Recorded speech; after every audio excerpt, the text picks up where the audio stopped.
ಯಲ್ಲಾಪುರ ಪಟ್ಟಣದ ಕಾಳಮ್ಮನಗರದಲ್ಲಿ ಮುಸ್ಲಿಂ ಯುವಕನ ಪ್ರೀತಿ ನಿರಾಕರಿಸಿದ ಮಹಿಳೆಯ ಬರ್ಬರ ಹತ್ಯೆ. ಆರೋಪಿ ಪರಾರಿ.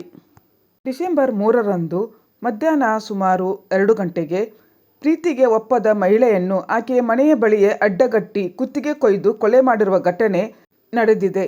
ರಾಮಾಪುರ ಸರ್ಕಾರಿ ಶಾಲೆಯಲ್ಲಿ ಅಡುಗೆ ಸಹಾಯಕಿಯಾಗಿ ಕಾರ್ಯನಿರ್ವಹಿಸುತ್ತಿದ್ದ ರಂಜಿತಾ ಮಲ್ಲಪ್ಪ ಬೊನ್ಸೊಡೆ ಎಂಬ 30 ವರ್ಷದ ಮಹಿಳೆ ಕೊಲೆಗೀಡಾದ ದುರ್ದೈವಿಯಾಗಿದ್ದು, ಮದುವೆಯಾಗಿ ವಿಚ್ಛೇದನ ಹೊಂದಿ ತನ್ನ ಮನೆಯವರೊಂದಿಗೆ ವಾಸವಿದ್ದಳು.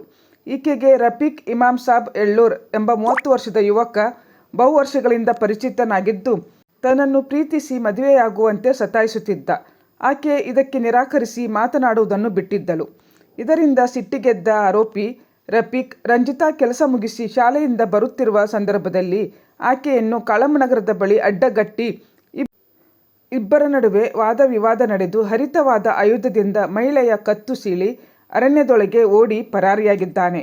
ಗಂಭೀರವಾಗಿ ಗಾಯಗೊಂಡ ಮಹಿಳೆಯನ್ನು ಸರ್ಕಾರಿ ಆಸ್ಪತ್ರೆಯಲ್ಲಿ ಪ್ರಾಥಮಿಕ ಚಿಕಿತ್ಸೆ ನೀಡಿ ಹೆಚ್ಚಿನ ಚಿಕಿತ್ಸೆಗಾಗಿ ಹುಬ್ಬಳ್ಳಿಗೆ ಕರೆದೊಯ್ಯುತ್ತಿರುವಾಗ ಮಾರ್ಗ ಮಧ್ಯೆ ಮೃತಪಟ್ಟಿದ್ದಾಳೆ.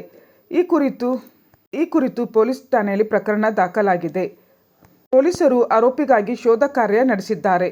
ವಿಷಯ ತಿಳಿಯುತ್ತಿದ್ದಂತೆ ಶಾಸಕ ಶಿವರಾಮ್ ಹೆಬ್ಬಾರ್ ಆಸ್ಪತ್ರೆಗೆ ಭೇಟಿ ನೀಡಿ ಪ್ರಕರಣದ ಕುರಿತು ಮಾಹಿತಿ ಪಡೆದರು. ನಂತರ ಘಟನೆ ಸಂಭವಿಸಿದ ಸ್ಥಳಕ್ಕೆ ತೆರಳಿ ಪರಿಶೀಲನೆ ನಡೆಸಿ ಮೃತರ ಕುಟುಂಬಸ್ಥರನ್ನು ಭೇಟಿ ಮಾಡಿ ಸಾಂತ್ವನ ಹೇಳಿ ಧೈರ್ಯ ತುಂಬಿದರು.